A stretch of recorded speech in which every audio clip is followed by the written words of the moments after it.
Hello, I'm Kigan. I have some poems to read, and then I was going to talk about an interesting topic.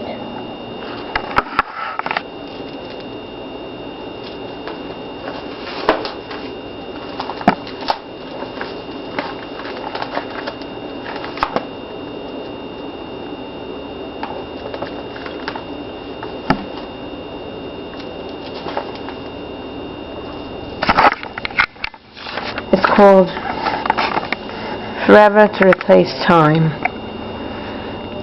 Little by little we're chipping away. This time we refuse to become old and grey. We figured it out, your ridiculous game, and we're no longer accepting more of the same. We're rising up whether you like it or not. Together we are giving it all that we've got. We're not taking your bullshit, we are saying game over. We are helping to heal all of your damaged soldiers. To reclaim their soul that you've taken from them, you are worthy of we all are worthy of forgiveness, even ignorant men. What is not worthy are the winged snakes and liars. Because they dare to harm children, they'll be thrown in a fire. One second. Because they dare to harm children, they'll be thrown in a fire.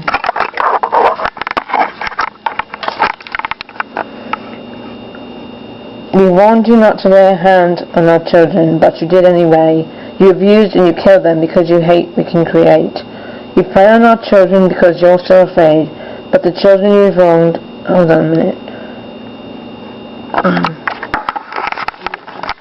Start from the other page. Okay. But what is not worthy are the winged snakes and liars, because they dared to harm children that be thrown in a fire. We warned you not to lay a hand on our children, but you did anyway. You abused and you killed them because you hate we can create. You prey on our children because you're so afraid, but the children you've wronged are now coming back to rescue their future that's under attack. Okay, here's the next one. It's time for Earth's transformation. It's time for Earth's transformation, whether the enemy likes it or not. It is finally our turn for justice, and that justice is all that we want. No matter what, we will never give up, climbing higher toward all that is greater. Then coming back down to shall it be found, we are children of nature's creator. Okay, and here's one more. Self-unity must come first. Self-unity must come first if we expect true change. How can we expect anything new if we choose to stay the same? When are we going to obey ourselves instead of obeying a system that exploits our skills for paper and seeks to consume our children, who are born to grow and procreate and drop dead once again? Same old shitty funeral, heartbroken family and friends. Instead of the same old bullshit of accepting your iron chains, resist the system to figure out just why in the hell you came. Think real hard, stare at the stars. Did you really come back here to die? Has the Creator restored you purely in vain because you bought into a lie? You are worth so much more than this. The universe is crying out.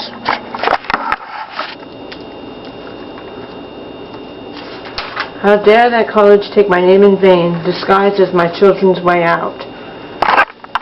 So many children led astray, thinking they found life's purpose. Having no idea at all, they've barely scratched the surface.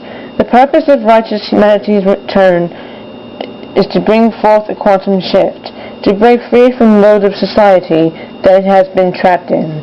Honor the laws of nature, forget the laws of men, fight the system tooth and nail. When we unite, it will come to an end. But before true change can happen, self-unity must come first.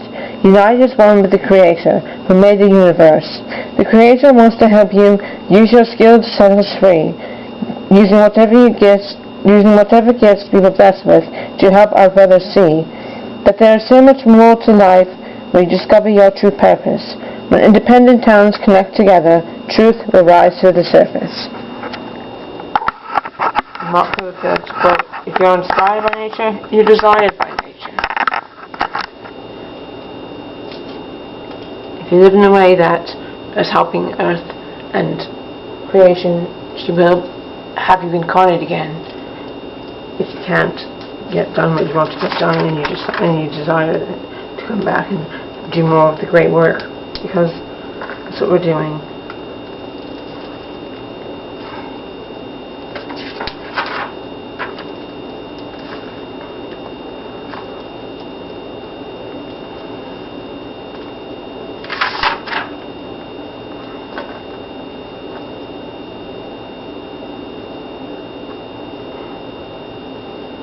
Okay.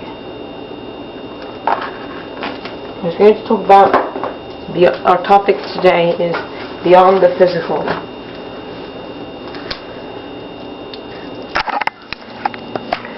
We must understand that we are infinite consciousness. The physical manifestation passes away, but the consciousness does not. We inhabit a body that expires. We inhabit a body that expires. If we can see beyond the physical, then we can have a new realization about death.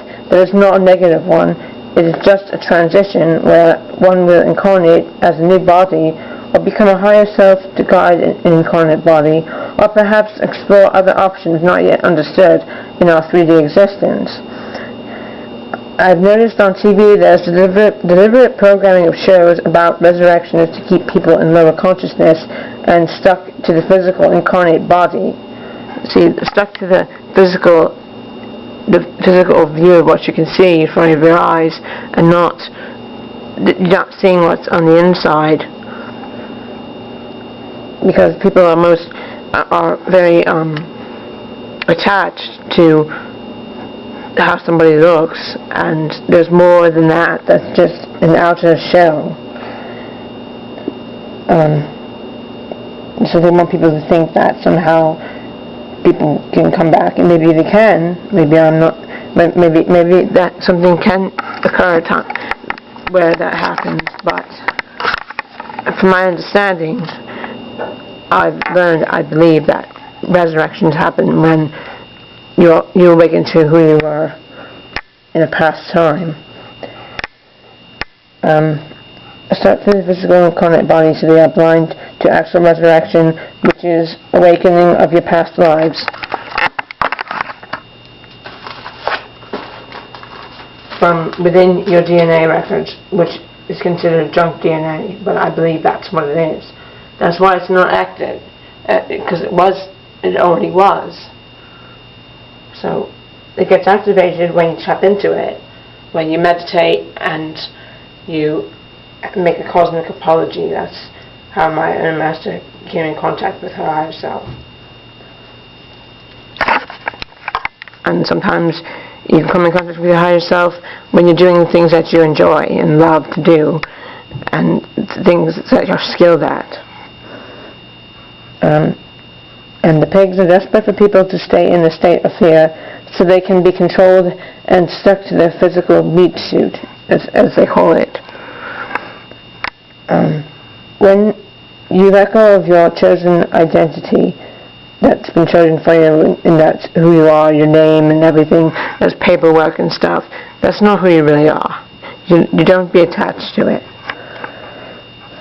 And understand that because that, like it's all set up for like identity theft.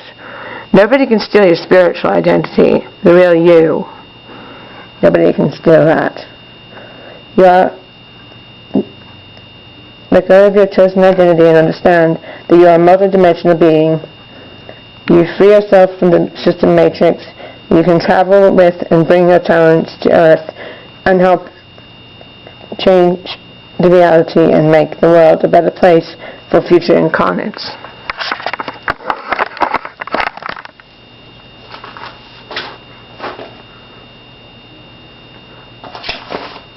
I have an article I was going to read. It's from a few years ago, but it still really resonates with what's going on now. The change and awakening. So it's called "Now is the Time to Pay Attention to Who You Are and Where You're Going." It's from Prevent Disease website. We have finally crossed into 2012, a year so hyped with prophecy. We cannot help but feel a sense of great energy as we transit to what promises to be a year of continued transformations on all levels: personal, transpersonal, cultural, social, global, etc. As we now accelerate towards 12-12-12, which we already have, there are just 11 months ahead, leading to a tremendous opportunity for all to understand the nature of who we really are and what we are capable of achieving on this planet. If you haven't already, at some point you would begin to ask yourself, why am I here and what is my purpose? The journey of liberation and destination has begun, for it is this very questioning that drives one towards awakening. Quite simply, become a seeker of your own truth, the truth that already exists within.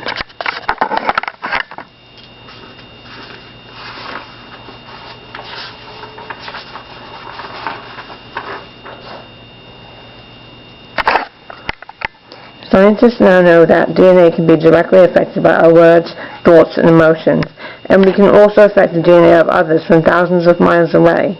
It has been discovered that DNA absorbs and releases photons of light, and that this may be its primary source of nourishment, making the New Age concept of light work suddenly take on tangible proportions. Most of all, scientists have discovered that the essential energy that affects the DNA the most is love. Love has a specific effect on us: greater coherence, greater organization, greater structure, and greater crystallization. All these effects show us that the energy fields, molecules, and cells of our bodies are working in greater harmony and unity. For the first time, this actually gives us a scientific definition of love. More and more of humanity is beginning to realize one of the greatest truths. Exploring and understanding the sense of what we are on the most essential level is one of the most deeply healing and inspiring pursuits we can participate in. As the great changes in our world continue to urge all realms of life to transform humanity is awakening at an increasing rate to its incredible potentials and expanding its identity.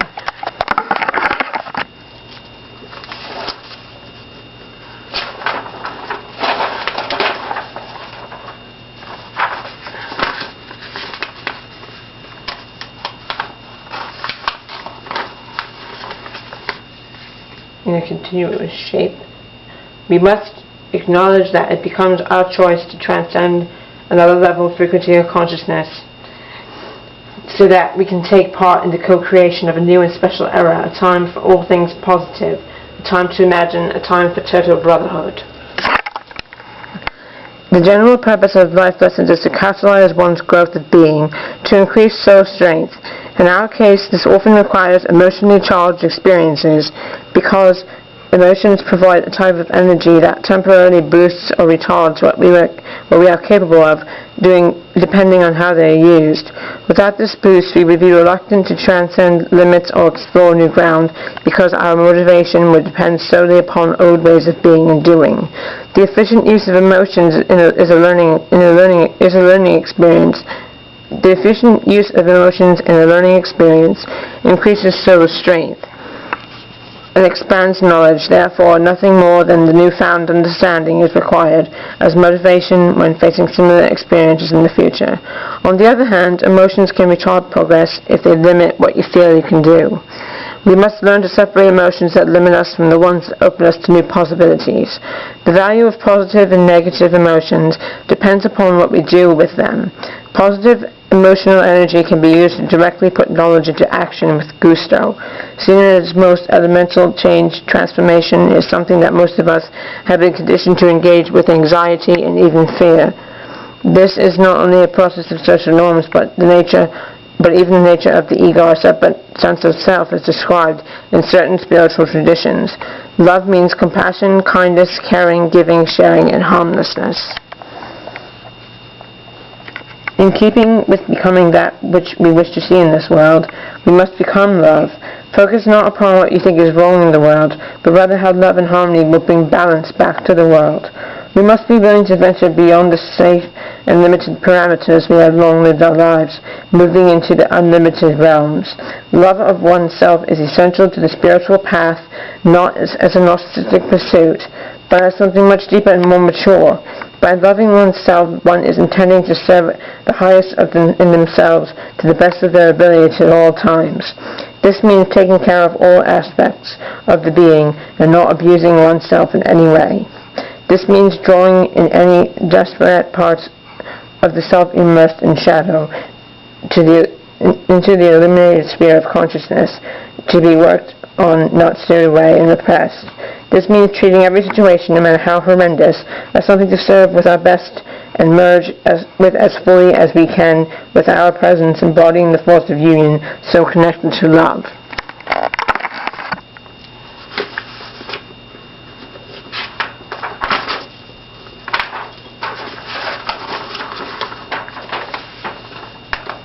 It doesn't mean if a situation is distasteful to remain in it, but only to be so completely aware of oneself that one can know how to erect